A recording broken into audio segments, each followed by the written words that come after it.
Friedman Studio Top Radio presenta totalmente en vivo Indocentes, un programa dedicado a la educación, investigación, innovación, entrevistas, neuroeducación, docentes inspiradores. Bienvenidos. Queda con ustedes el doctor Sergio Dávila. Iniciamos.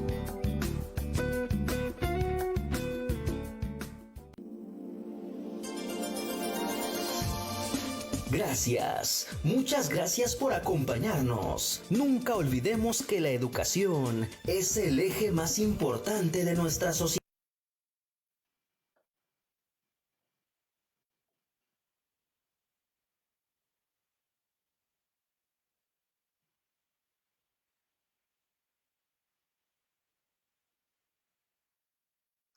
Muy bien, muy buenas tardes, amigas, amigos. Muchas gracias por acompañarnos. Bienvenidos a Indocentes, el programa en el que conocemos a maestros innovadores, investigadores, inspiradores, que no solamente han realizado un cambio en el aula, sino que con su trabajo, con su persona, con su vida, logran tocar el corazón de sus estudiantes. Y es el caso de nuestra invitada de hoy, la maestra Evelyn Escalante, a quien ya están ustedes viendo por ahí, quienes se han conectado por Facebook. Y a quienes no, pues los amigos de la radio, vamos a presentar un poquito de Evelyn.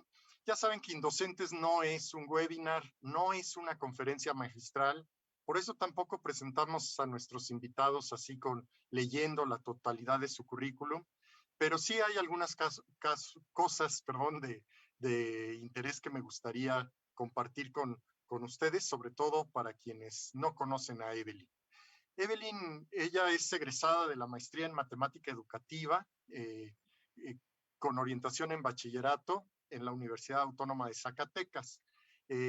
También hizo la licenciatura en matemática educativa en la Universidad Autónoma de San Luis Potosí. Y bueno, ha ganado a su corta edad, así como la ven de jovenaza, ya ha obtenido varios premios. El Premio Municipal y Estatal de la Juventud en la categoría de fortalecimiento a la diversidad e inclusión, el Premio Estatal de Derechos Humanos en 2020, el Premio a la Potosina del Año en la conmemoración del Día Internacional de la Mujer 2021, y acaba de obtener también mención honorífica en el Premio Nacional de Acción Voluntaria y Solidaria. Ella trabaja actualmente en el Colegio de Bachilleres de San Luis Potosí, en el centro ENSAD número 11, que se encuentra en Zacayo, en Matlapa, ahí en el corazón de la Huasteca, en San Luis Potosí. Así que, pues, es mi invitada del día de hoy. Bienvenida, Evelyn. No, muchísimas gracias. Muy bien, gracias. Bien agradecida por la invitación. Bien contenta de estar aquí con usted. Volverlo a ver nuevamente. Sí, hombre, teníamos un secreto que ya develaste. El único mancha negra en el currículum que tiene Evelyn es que fue mi alumna en la Facultad de Ciencias, preparándose precisamente para la educación y como maestra de matemáticas. Creo que le enseñé a levantarse temprano y no sé si algo más. Ahora se levanta más temprano. Ahora me levanto mucho más temprano, me sirvió de preparación. Pero aquellos que entraban a las 7 se enojaban porque yo llegaba a las 7. Entonces, y ya les decía yo que eso iba a cambiar. Pero bueno, lo que es muy interesante con Evelyn, aparte de que es una extraordinaria maestra de matemáticas, es que ha dedicado buena parte de su investigación para realizar precisamente su maestría, de sus prácticas e incluso a manera pues yo no sé si incluso como casi de acción social, con jóvenes que tienen discapacidad visual, que de alguna manera pues son ciegos o tienen baja visión y que por lo tanto enfrentan una barrera para el aprendizaje. Y yo no tengo la menor idea, y por eso es que le he pedido que esté con nosotros, cómo se puede enseñar matemáticas así. Pero bueno, vamos a platicar de esto y más cosas, pero empezamos para conocer a la persona, para conocer a Evelyn. Evelyn, platícanos, ¿de dónde eres? Claro que sí. Soy orgullosamente matehualense. Soy originaria de Matehuala. En el Soy la altiplano, menor del altiplano potosino, en así el es. altiplano potosino. Eh, Y soy, estando allá en Matehuala, ¿cómo es que se te ocurre dedicarte a estudiar para docente? Porque, mira, tú sabes, porque ahora trabajas como docente en Cobash, pero nuestros amigos también lo saben, que la mayor parte de los profesores de bachillerato en Cobash y en otros subsistemas, esto es una situación que se vive en la educación media superior en nuestro país, no se prepararon de origen para ser profesores de bachillerato, sino así es. que se prepararon en alguna otra carrera, a veces son dentistas, contadores, ingenieros, muchos terminaron la carrera y empezaron a dar clases y luego se quedaron atrapados en la docencia. Pero tú no, tú como que lo tenías muy claro que querías ser docente ¿desde cuándo? A ver, platícanos. Sí, efectivamente yo soy docente por vocación y por profesión. Tuve la dicha de elegir ser maestra desde muy pequeña, me gustaban mucho las matemáticas y me gustaba enseñar, porque yo veía que cuando le explicaba a mis compañeros me entendían.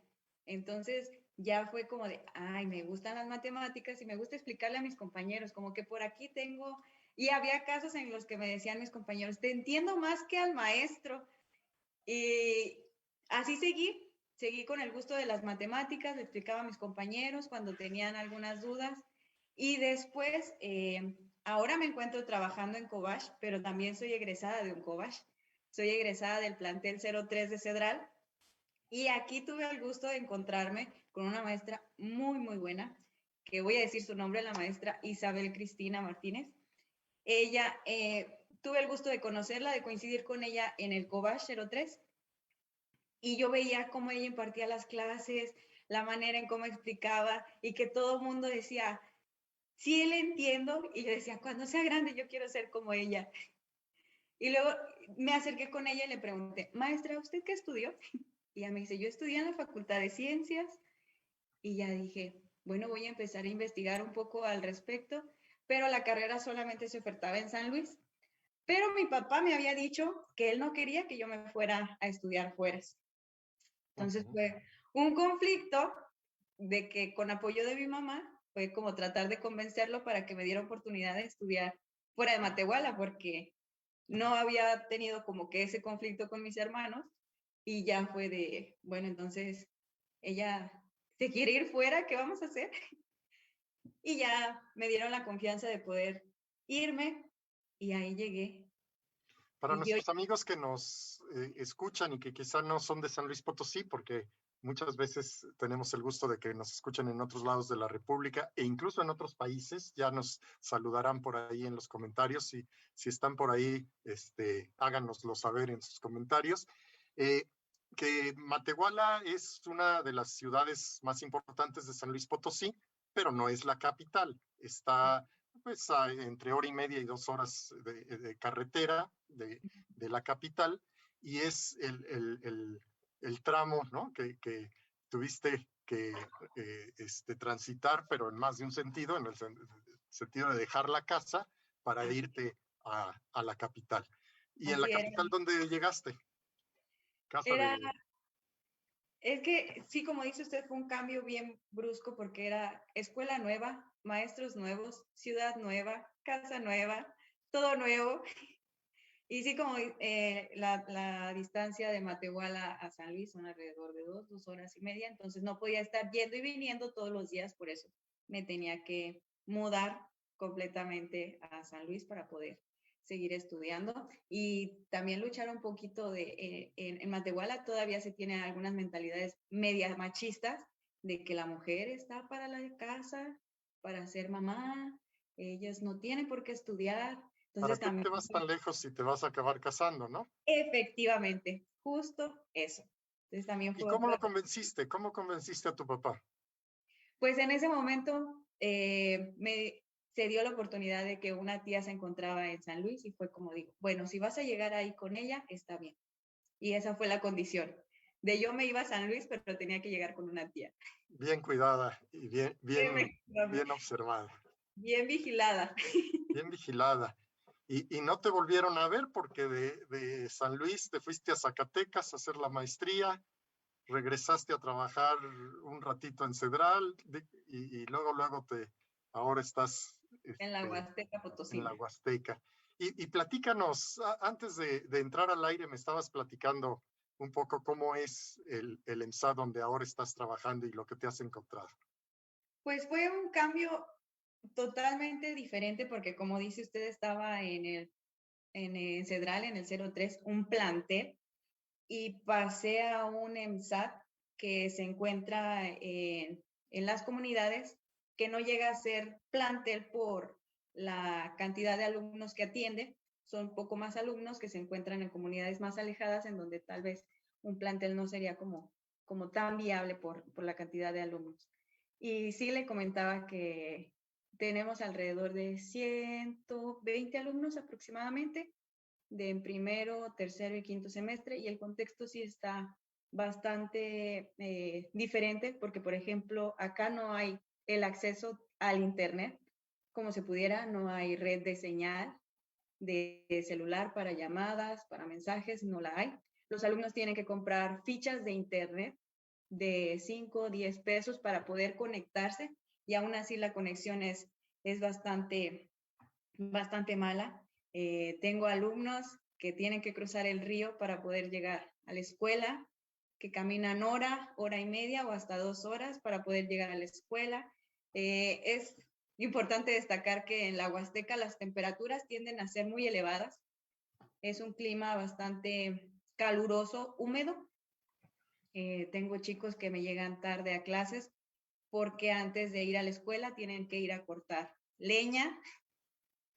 Entonces el contexto sí fue bien diferente a cuando estaba en el 03, que sí casi la mayoría de los chicos solamente se dedican a estudiar y nada más.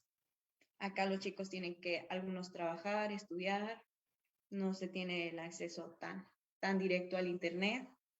Cosas que uno ni se imagina cuando está estudiando técnicas pedagógicas y las matemáticas y está pensando, ¿cómo voy a enseñar esto? Y dices, bueno, pues esto voy a utilizar tal aplicación y tales simuladores que están en internet, y resulta que la realidad a veces nos golpea.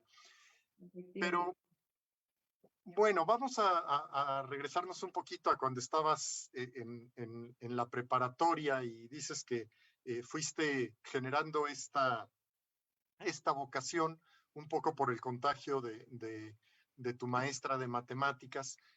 ¿Qué cosas de tu maestra de matemáticas te marcaron, te gustaban, al grado de que dijeras, es que yo quiero hacer eso? ¿Y qué cosas de esas has podido replicar o has podido mantener tú también ahora como docente? Sí, lo que trato yo a mí lo que me sorprendía era que en clase trataba la maestra de siempre darnos como una aplicación de las matemáticas en contexto real, y era como de que le empezábamos a dar sentido de que no solamente son formulitas, no solamente es procedimiento, sino que en realidad se aplican en la vida, que a lo mejor tal vez nosotros no nos damos cuenta, no nos percatamos, pero se aplican. Y fue como de que me empezó a interesar bastante este tema, y fue de, no, es que esto es tan padre, tan bonito, de poder entender, de poder tener otro tipo de razonamiento, de poder comprender cosas, de poder analizar, de poder extraer tanta información de algo tan simple que se puede trabajar de muchas formas. Entonces yo trato de hacer eso con los chicos y decirle, miren, se puede aplicar de esta forma y de esta otra, se puede utilizar para esto, y que ellos no lo vean como solamente un memorizar fórmulas y ya. Que ellos vean que se utilizan, que no solamente la matemática es para complicarles más la vida, tengo alumnos ya que pasaron de una mentalidad de es que no me gustaban las matemáticas y ahora sí me gustan porque les entiendo. Y esa es la cosa que con los alumnos tienen como de no me gustan, no me gustan, pero tal vez a lo que ellos no les gusta es que no entienden lo que se les está enseñando. Y llega un momento en que logran comprender lo que están haciendo y ya me gustan. Y, Entonces y, trato de trabajar con mis alumnos de esa forma para que ellos vayan quitando un poquito el miedo que le tienen hacia las matemáticas y le empiecen a tomar gusto. y encuentras aplicaciones así para los muchachos de preparatoria de la Huasteca. Así es, sí, claro que sí. Desde las temperaturas, las profundidades de los ríos, ellos almacenan tienen ciertos tamaños para el corte de la leña, todo este tipo de información que ellos pudieran relacionar con su contexto y que para ellos sea comprensible, porque no solamente vamos a tomar otros tipos de ejemplos de áreas totalmente ajenas a ellos, pues para ellos no va a seguir sin tener sentido toda esta información que les estamos dando. O Pero sea, el sí, típico problema de ir a la tienda y comprar 12 sandías y media y cosas de esas, pues efectivamente. no tienen mucho sentido. ¿Y qué otra, ahora vamos al lado contrario, qué prácticas de la escuela, de tu vida escolar, en secundaria, en preparatoria, bueno, incluso en profesional, en la clase de 7, te disgustaban de tus maestros y decías, no, esto yo nunca lo voy a hacer, no me gustaría hacer así? Una de las cosas que sí es repartir los temas y que los alumnos lo expongan. Eso es algo que dije, jamás voy a hacer eso, porque siento que cuando no hay como una forma de una rúbrica, una forma de qué estás evaluando, cuál es el fin de que ellos expongan, si solamente hay que aceptar que muchos maestros lo hacen y es como para aligerar su trabajo, porque no hay ninguna retroalimentación en cuanto a la exposición, no hay ninguna forma de evaluar en cuanto a algunos puntos específicos que nosotros tal vez le podríamos dar importancia, solamente es exposición y ya. Siguiente tema lo expone el siguiente equipo, siguiente tema lo expone el siguiente equipo. Esas sí fueron algunas de las prácticas que llegué a ver y que dije, no, definitivamente esto no le encuentro sentido porque los alumnos estamos dando la clase y no se nos está retroalimentando de ninguna forma. O también el hacer como muchos ejercicios de lo mismo, de lo mismo, de lo mismo, de lo mismo, de lo mismo. Y luego otro tema, 20 ejercicios de unos, otros 100 ejercicios del otro y resolver y La resolver y típica resolver. clásica, la típica clase con libro de Baldor, ¿no? O los equivalentes. Efectivamente, sí, eso. Expongo cómo se despejan las ecuaciones de primer grado y 45 ejercicios sobre lo mismo. Efectivamente, no, eso no. Tal vez solamente elegir algunos ejemplos que pudieran ser como concretos y concisos, sin necesidad de hacer 200 ejercicios de algo, tampoco lo veo yo bastante viable, más porque los tiempos en clase no nos dan para mucho, o sea, entonces los 45, 50 minutos que tenemos en clase hay que aprovecharlos al máximo. Sí. Bueno, ¿y cómo surgió y desde cuándo surgió esta idea de trabajar con los muchachos con discapacidad visual? ¿De dónde te surgió esta situación? Fue un proyecto que nos encargaron en la facultad cuando estaba en la licenciatura. El doctor Flavio Vigueras, no Ajá, sé si nos esté viendo, espero que sí, porque él fue más el le tutor. vale. Sí, en una materia nos dijo que a raíz de las nuevas reformas educativas, donde nos indican la educación para todos, que dice la normativa que todos los alumnos con discapacidad pueden ingresar a aulas regulares. Eso Sí. dice la normativa. Entonces ahora ya es muy probable que en cualquier nivel de básica, media superior o superior nos lleguen alumnos con alguna discapacidad a raíz de esta reforma educativa. Y la pregunta fue, ¿ustedes ¿cómo enseñarían a alguien con discapacidad? Independientemente cualquier tipo de discapacidad. Personas con discapacidad visual, síndrome de Down, sordera, cualquier, elijan una, nos hizo el comentario, elijan una y me van a decir cómo trabajarían con ello, qué recurso tecnológico pudieran implementar, así trabajando como de la forma de, imagínense que lo que van a obtener se puede realizar.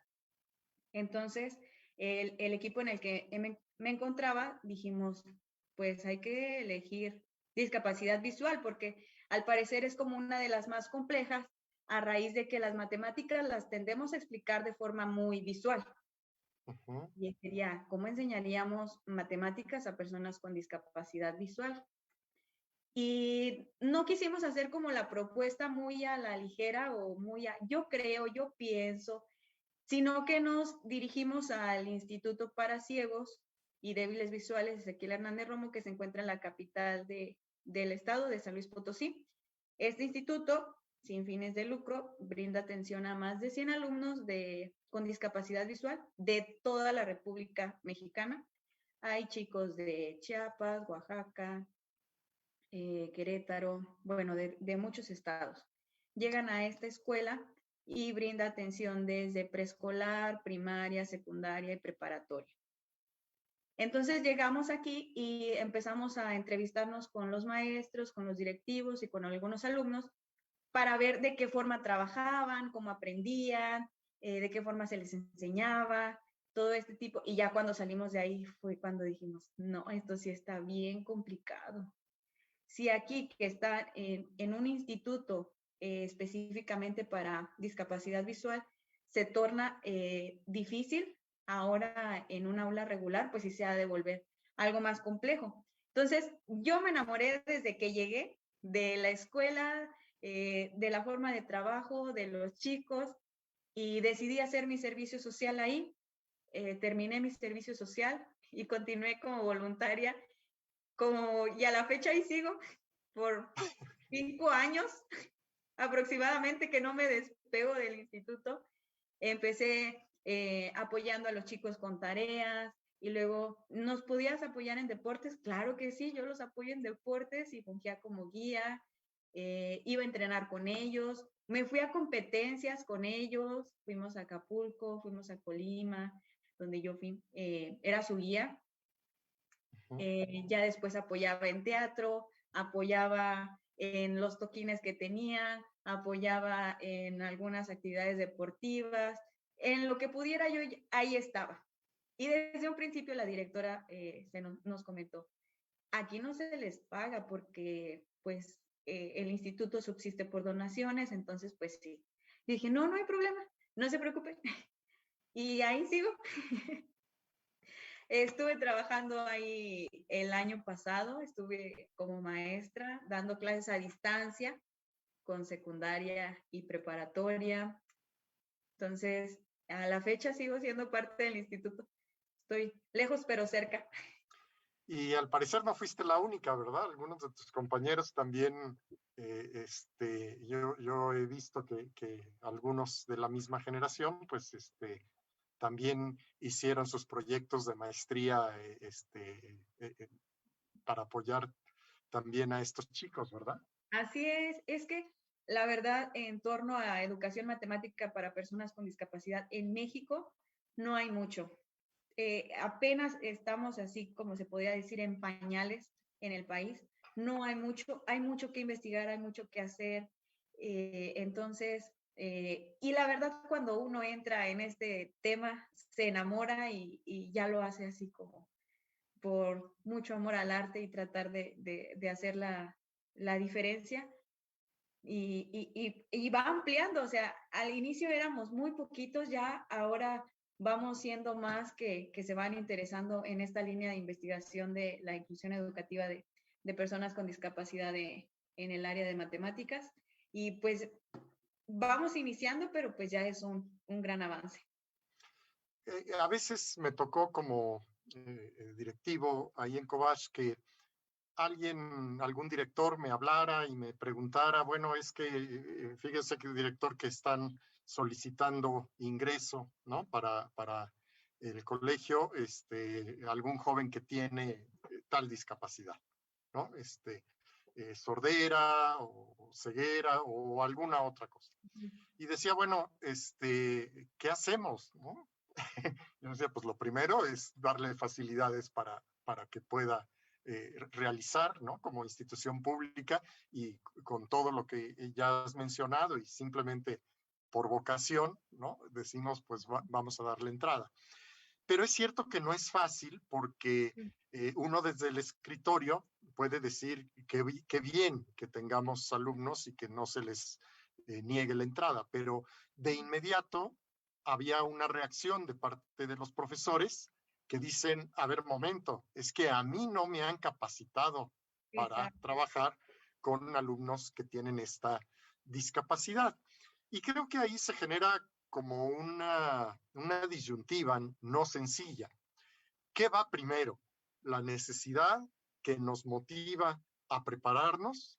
Es decir, de pronto tenemos un niño con ceguera y empezamos a investigar cómo sea que lo tratamos, o tenemos que incluir en nuestros cursos de capacitación cómo tratarlos, pero entonces pues tenemos que hablar de ceguera, sordera, síndrome de Down y no sé cuántas discapacidades más que podemos enfrentar a priori. ¿Tú qué opinas de esto? Es que sí, como dice usted, la pregunta que todos nos hacemos es, ¿qué hago? ¿Qué hago? Porque como lo comenta, a los maestros administrativos no se nos está capacitando.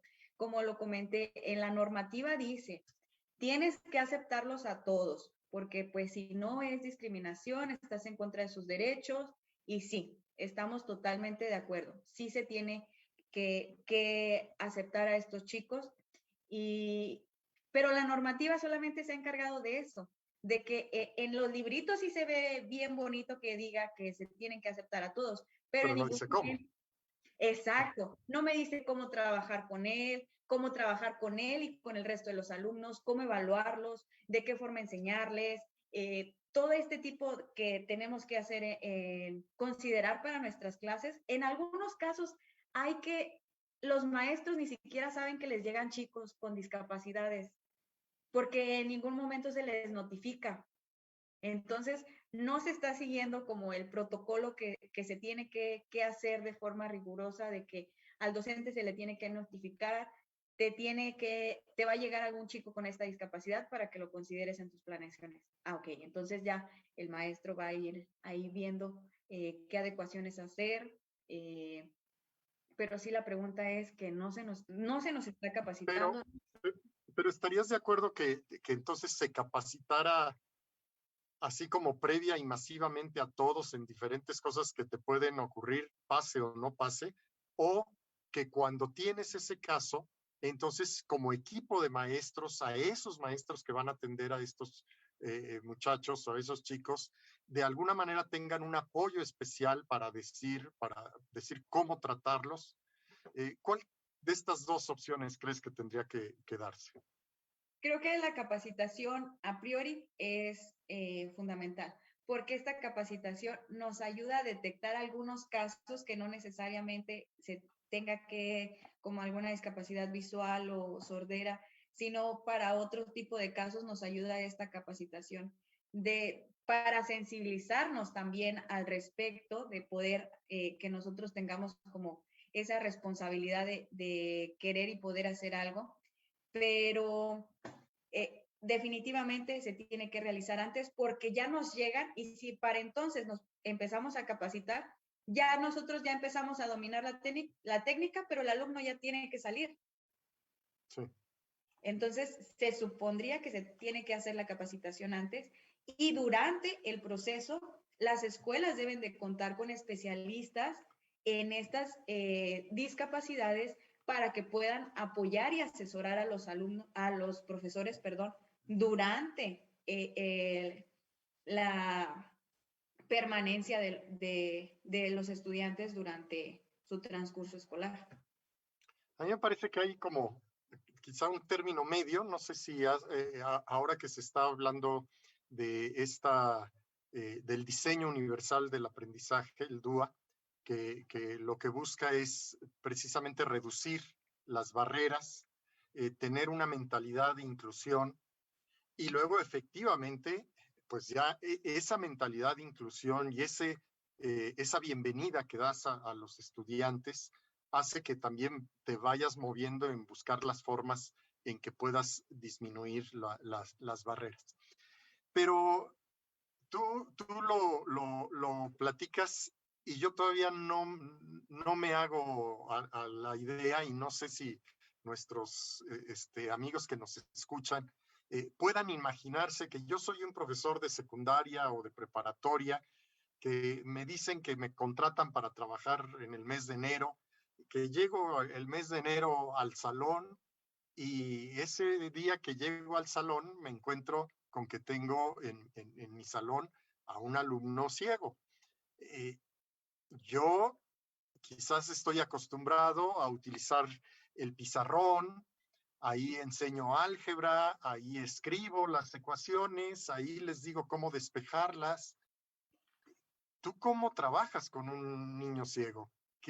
¿Qué utilizas, puesto que no usas el pizarrón? Entonces, ¿cómo haces? ¿Se puede trabajar cualquier rama de las matemáticas? Geometría, álgebra, aritmética. Platícanos un poco de esto. ¿Cómo se hace? Sí, de hecho hasta se puede mucho más fácil la materia de topología, que ya son cosas como cuestiones ya de cosas imaginarias, a ellos se No. les da mucho esa materia. Topología fue mi techo de cristal. Yo hasta ahí llegué en la carrera. No más. Pero sí, inicialmente, ¿qué tiene que hacer un maestro si le llega algún alumno con discapacidad visual? En cuestiones administrativas, se le tiene que dar un recorrido al alumno por toda la escuela. Se le da un recorrido por toda la escuela, decirle, mira, de este lado se encuentran los baños, que de este lado se encuentra tu salón, que se le logre hacer al alumno como un mapa espacial de la escuela para que él pueda moverse de forma independiente. Igual en el aula de clases se tiene que aplicar lo mismo, se le da un recorrido por el salón, se le indica dónde pueden estar algunas cosas como el escritorio, la puerta, dónde va a ser su mesabanco, que ellos inicialmente tienen que estar, depende mucho cuál sea la discapacidad, si es ciego total o si tiene baja visión. Si tiene baja visión y es ciego total, definitivamente ellos tienen que ir al frente de la clase, siempre, para evitar que el ruido de los demás compañeros pues lo puedan distraer, que pueda haber alguna de la voz del compañero y la voz del maestro. Entonces, ellos definitivamente tienen que estar al frente. Después de eso, ¿cómo enseñar matemáticas? Lo que es fundamental para enseñar matemáticas a personas con discapacidad visual, uno tiene que ser muy, muy descriptivo, muy, muy descriptivo, lo que jamás pudieran imaginarse de lo que es ser descriptivo, por ejemplo, en la parte inferior derecha, en la parte superior izquierda, en todo ese tipo de indicaciones que nosotros no estamos acostumbrados a realizar porque como lo dice usted, una Ahí materia... abajito. Ajá, ahí. Ahí abajito, ¿qué no ves? Ahí, ¿dónde? Pues sí. Entonces, ese tipo de evitarlas, aquellas palabras que puedan generar como ambigüedad, confusión, evitarlas totalmente. Ser muy descriptivos, por ejemplo, tenemos una figura de 5 lados, permitirles a ellos que se vayan imaginando y de ser posible llevar el material de forma tangible. Lo que nos ayuda bastante con los chicos con discapacidad visual es que necesariamente se tienen que utilizar sus sentidos compensatorios, que son el oído y el tacto. Está comprobado que los chicos pueden adquirir un concepto o conocimiento matemático por medio del tacto, sin necesidad de estarlo viendo. pero para eso, como maestros tenemos que considerar todo este tipo de adecuaciones curriculares, adaptaciones, para que nuestra clase se pueda llevar a cabo y no llegar a improvisar. Eso es lo que está prohibido cuando se tiene algún chico con discapacidad, llegar al aula a improvisar. Entonces, si nosotros pensamos dar la materia, no sé, el tema de figuras geométricas, pues prever con anticipación el material que se va a utilizar, de preferencia que sea lúdico, que ellos puedan tocar, que les permita explorar, que extraer algunas características. Esto va a ser fundamental, va a servir bastante. Otra de las cosas es hacer el uso de tutoría entre pares o monitores, como algunos lo llaman, porque, por ejemplo, hay algunos casos en que tenemos salones de 40, 45, hasta 50 alumnos en un salón, en un aula regular, y si nos llega un chico con discapacidad visual, pues tampoco no podemos centrar totalmente la atención en el chico porque pues dejamos de lado a los chicos normovisuales. Entonces, eso nos va a ayudar bastante el uso de monitor, que apoya bastante en una cosa que tal vez nosotros no estamos como en tan directo para poder apoyar en alguna duda, pero alguno de sus compañeros sí nos puede apoyar en ese aspecto. Otra de las cosas es recomendable no tener como, acá les llamamos como pupitres, sí son los mesabancos. Es recomendable mejor usar las mesas de trabajo, que son un poco más amplias, que permiten un trabajo colaborativo con el resto de los compañeros, que no se encuentra como en un desnivel, que el material se pueda caer, que le permita manipularlo, explorar. Estas son algunas de las cosas que he logrado detectar que son muy, muy útiles a la hora de impartir clase. Los maestros muchas veces en matemáticas, pues utilizamos mucho el libro de texto, a veces no para explicar los temas, pero casi lo usamos más para los ejercicios. Ya recordé hace rato el famoso Baldor, ¿no? Pero estos libros no los tenemos, o no sé si existen dispuestos para chicos ciegos en braille o algo así, ¿no? No, Y entonces, definitivamente. Sería una de las adecuaciones que tendría que hacer el maestro en sus planeaciones, que posiblemente este material se les pueda entregar en braille o por medio de algún audio también. Ellos son unos expertos en el uso y manipulación del celular. Hay algunos celulares, de hecho, que, bueno, el sistema de iPhone ya tiene algunas funciones que describen imágenes. Entonces, podemos hacer uso de la tecnología para hacer este tipo de adecuaciones, entregar tal vez algún texto en algún formato de PDF o Word, se les puede enviar a los alumnos con previa anticipación, y cada celular, todos los celulares traen activado, bueno, una función en accesibilidad que es el talkback, y a ellos les lee todo, todo, todo. Entonces no es como de este celular, ¿no? Todos los celulares lo traen. Entonces les puede ir leyendo qué es lo que dice el documento, se pueden ir apoyando de los recursos tecnológicos que hay. Pues sí, porque como dices, si bien hay barreras, también hay fortalezas, ¿no? Y lo dices bien, ellos son expertos quiere decir que tienen ganas de sacar adelante. A ver, te pongo un reto así de 2 minutos y platicado. El lunes tienes que enseñar el teorema de Pitágoras. ¿Cómo le harías? En un grupo de Cobash donde tienes un alumno ciego y el resto son normovisuales. Ok, Inicialmente lo estoy pensando, pero es que ya lo impartí en el instituto. Estoy más bien pensando en la adaptación que haría para los chicos que sí ven.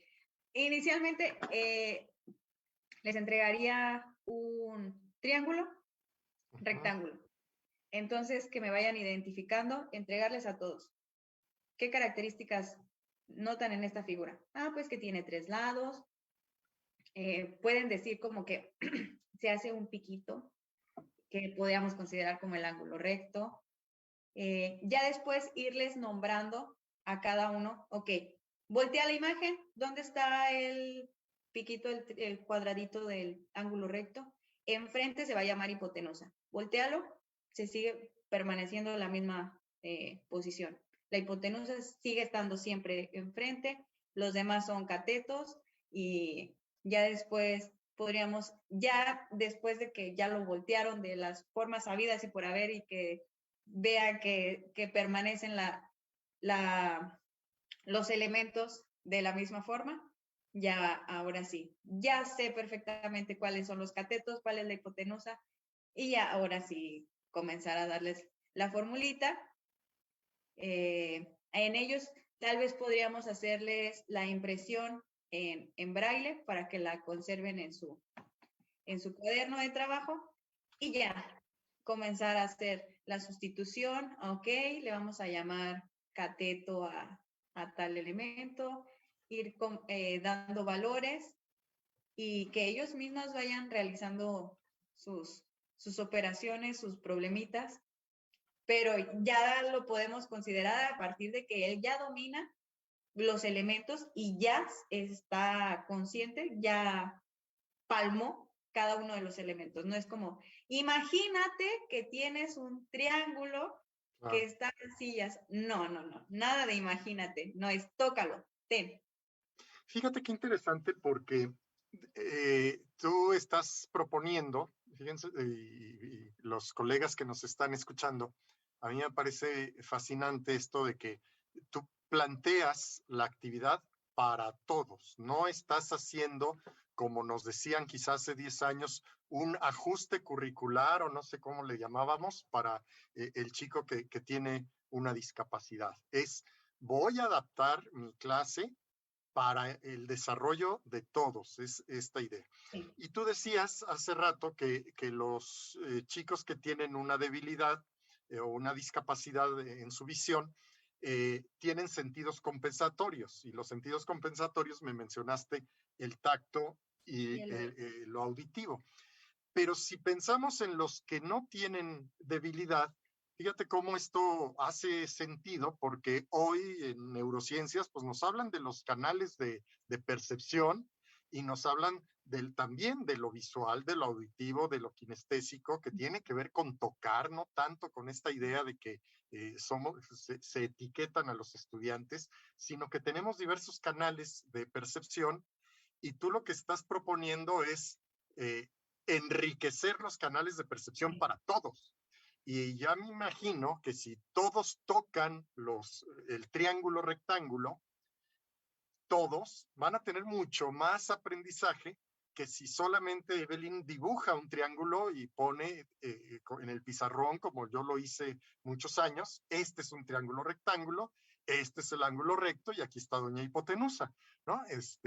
Porque ya lo tocaron, lo manipularon, etcétera, ¿no? Creo que eso viene siendo un enriquecimiento no nada más para alumnos, sino para todos. Ya me mencionaste el celular como quizá el principal aliado ahora, fíjense cómo no lo habíamos pensado así, o no todos lo habíamos pensado así para los niños que tienen una debilidad en su vista. Pero ¿qué otras tecnologías utilizas para enseñarlos? Esto de darles algo en braille, ¿es sencillo? ¿Hay una impresora para hacerlo? ¿Es caro? Sí, de hecho, muy caro. Es una de las cosas que son lamentables que casi todos los elementos, todas las cosas que son destinadas para los chicos con discapacidad visual, una impresora en braille, una regleta, un punzón. Regleta y punzón son los que se utilizan para la escritura en braille, o sea, como si fuera el lápiz y borrador de nosotros. Los costos son muy, muy elevados. Y no es como que se consiguen en cualquier lado, no, son de muy difícil acceso. En su mayoría se tienen que mandar pedir de España o de la Ciudad de México. Por ejemplo, la impresora en braille ronda por los 20,000, 25,000 pesos. No es como que cualquiera puede tener alguna. O sea, tú en este momento ahí en Matlapa no tienes alumnos ciegos. No. Y si tuvieras uno, ibas a sufrir un poco, porque me acabas de decir que el celular no, bueno, si lo tienen, no tiene conexión a internet, no podría traducir tan fácilmente algunas cosas, y tampoco tienen dinero como para comprar una impresora. ¿Qué harías? Pues hacerlo a regleta y punzón. Así es como estuve elaborando mucho material tuve que aprender a leer y escribir en braille. Entonces ya ahorita es una de las cosas que no se me dificultaría hacer. Tuve que aprender porque es cómo les voy a enseñar o cómo les voy a evaluar lo que les encargaba de tareas y no sé lo que me escribieron. Entonces, a regleta y punzón lo haría sin problema. Y los premios que recibiste, Evelyn, estos que platicamos al principio, el Premio Municipal y Estatal de la Juventud, ¿todos fueron por este trabajo que has realizado? Sí, por todas las actividades que ha realizado dentro del instituto, desde participar en cuestiones deportivas, en cuestiones académicas, en cuestiones culturales, capacitación de maestros. He participado en congresos nacionales e internacionales, compartiendo toda esta información, porque lo que a mí me gustaría es que un maestro, si le llega a un alumno con discapacidad visual, él diga, yo ya fui a este taller que impartieron, a esta conferencia, y ya sé qué puedo hacer. O sea, no nos agarran de plano en ceros sin saber cómo trabajar. Brindo talleres, realizo de forma de sensibilización y de forma de capacitación también. ¿Y qué satisfacciones te ha dado todo esto? ¿Cuáles serían tus principales satisfacciones? No, pues muchísimas. Actualmente tengo chicos con los que entré al instituto y estaban en primaria y ahora ya se encuentran en preparatoria, en universidades. Tengo chicos muy, muy buenos que algunos ya cuando cuando yo entré al instituto, estaban en la universidad, ahora ya egresaron, ya son licenciados en Derecho, en Nutrición, en veterinarios o tecnistas. Qué maravilla, ¿no? Sí, no, pues yo creo que hace no tanto tiempo, hace algunas décadas, ni siquiera se les permitía la entrada. Yo todavía trabajando en la Universidad Autónoma de San Luis Potosí, conocí de algunos casos que se debatía, ¿no? ¿Le damos entrada o no le damos entrada a un estudiante en alguna facultad? Ni siquiera la voy a mencionar, pero por esta razón es que si sí le damos la oportunidad, luego, ¿quién apoya a los maestros? ¿Quién les dice cómo? Me da miedo que se enojen, etcétera. Y bueno, ya eso tuvo un desenlace, pero se planteaban estas cosas. Y si ya se planteaban, quiere decir que años antes ni siquiera llegaban, ¿no? Ni siquiera llegaban los estudiantes a poder realizar estudios superiores. Y por ejemplo, ahorita tengo chicos en los que estuve trabajando en secundaria que están considerando entrar a preparatorias regulares, ya de salir del instituto y ya comenzar a ingresar a preparatorias regulares. Y ellos se sienten con toda la confianza porque la forma en la que yo estuve trabajando con ellos es tú puedes dar más, tú das para más. Entonces el nivel que ellos traen es mucho más alto que el alumno promedio en escuelas regulares. Sopas.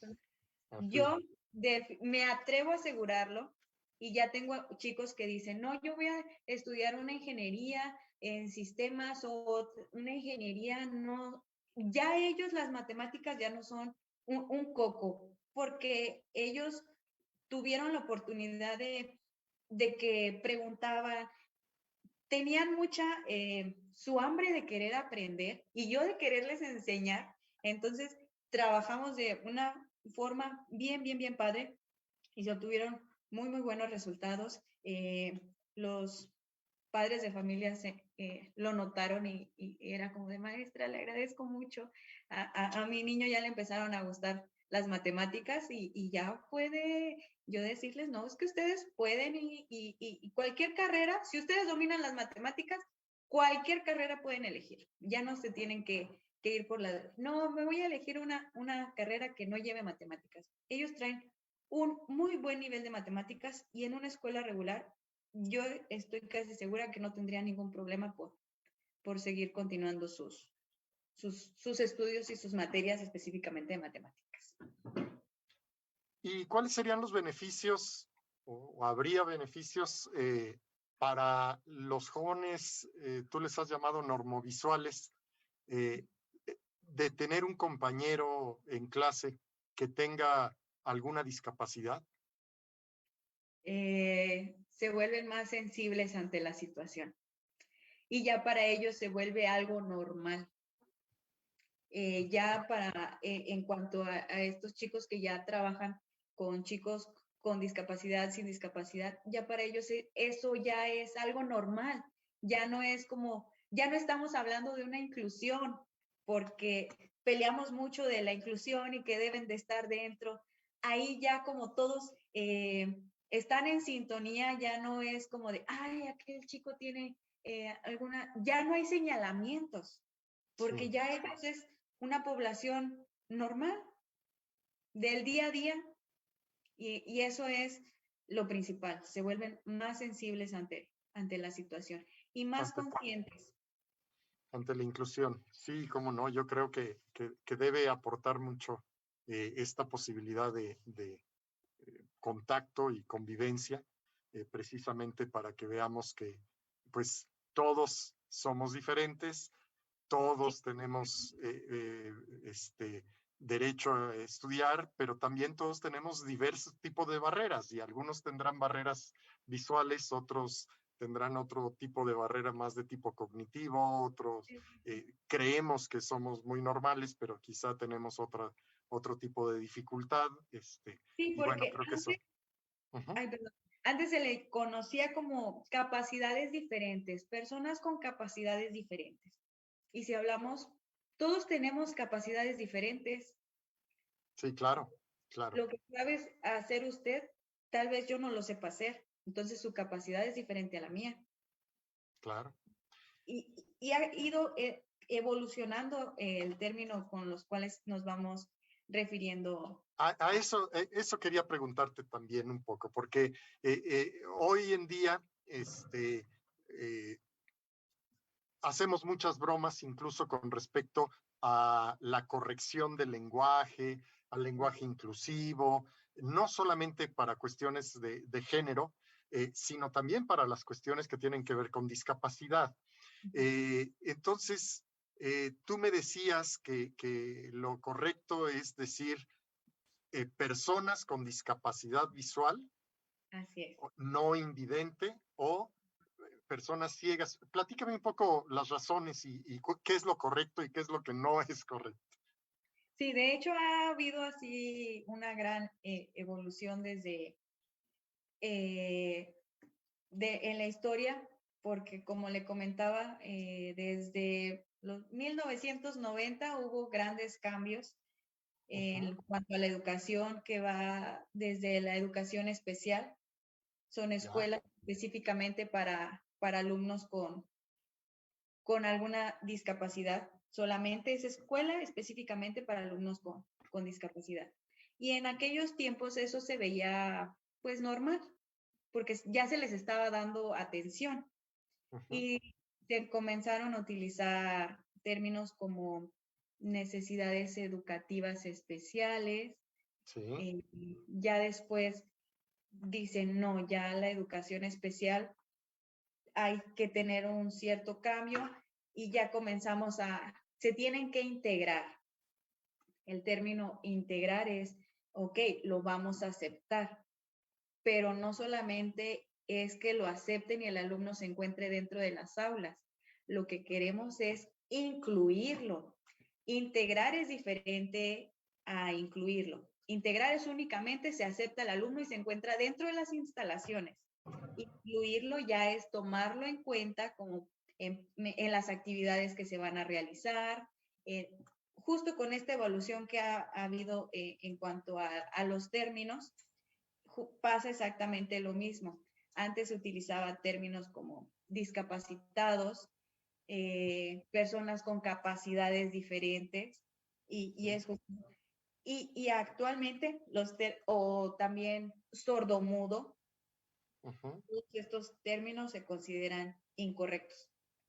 Ahora se les da que, primero que nada, son personas con discapacidad visual, personas ciegas, personas con baja visión. También anteriormente se les decía personas con debilidad visual, pero haciendo énfasis en débil. Claro. Bien se considera como, anteriormente era aceptado, por ahora no tanto. Menos válido, ¿no? Exacto.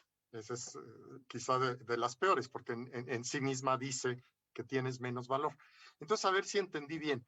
El énfasis hoy, incluso en el lenguaje, está en decir persona.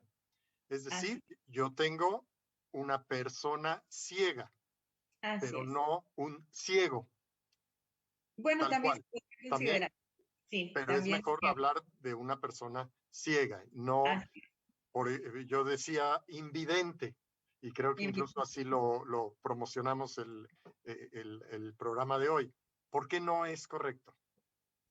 Porque se podría considerar que vidente es aquella persona que puede ver algo más.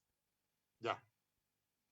Invidente es como que no puede ver más allá de lo que estamos viendo.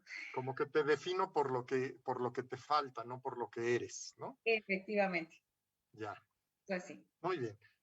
Oye, Evelyn, pues mira, vamos casi ya al final de la entrevista, pero quisiera leerte un poco saludos y comentarios que nos han dejado aquí en el chat. Déjame leer, por aquí tenemos saludos de David Friedman, Alondra de Altamira, doctor Sergio y maestra Evelyn, buenas tardes, gusto volver a escucharlos, gracias por compartir, gracias Alondra.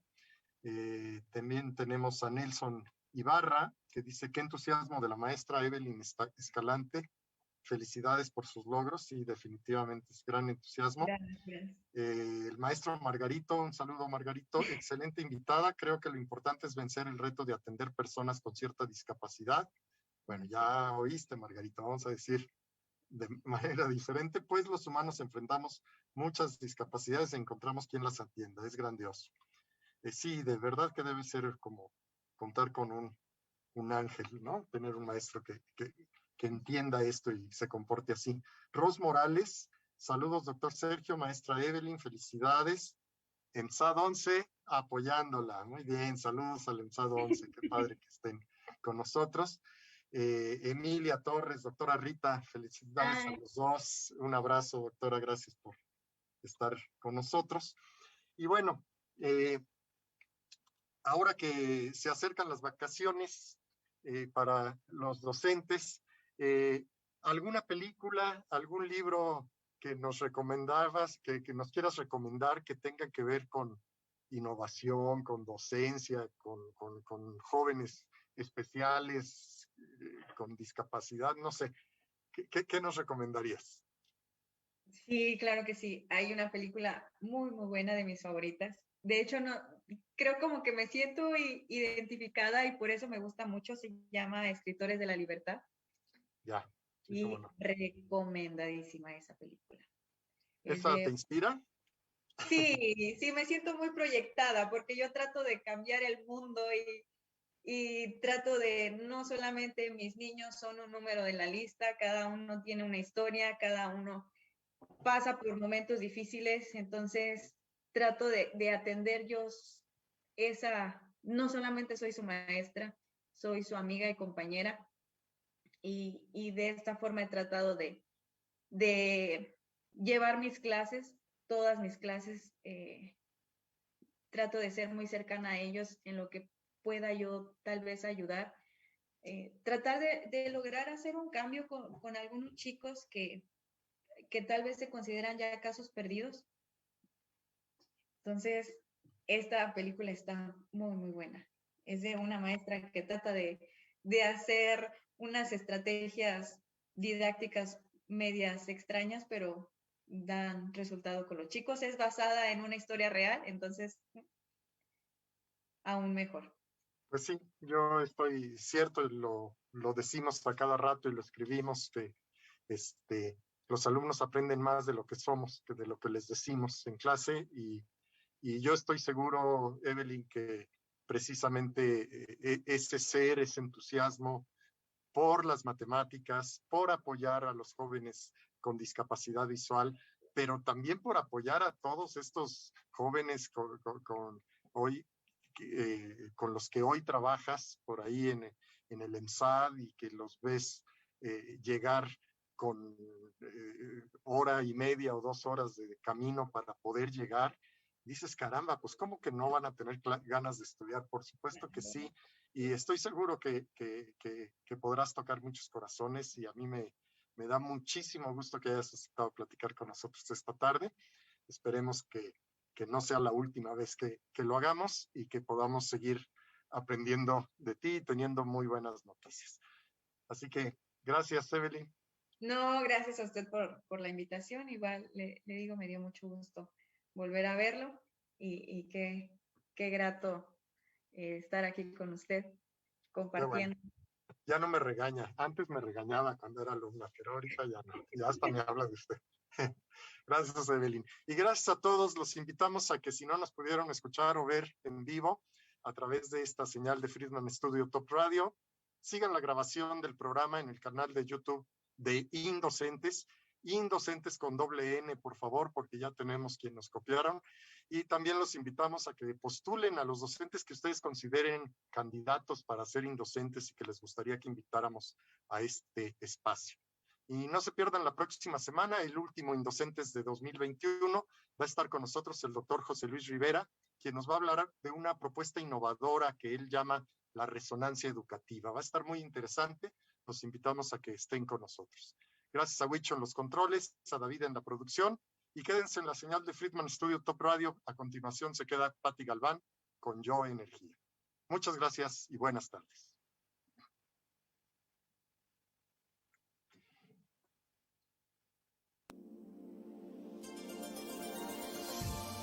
Gracias. Muchas gracias por acompañarnos. Gracias, Evelyn. Nunca olvidemos.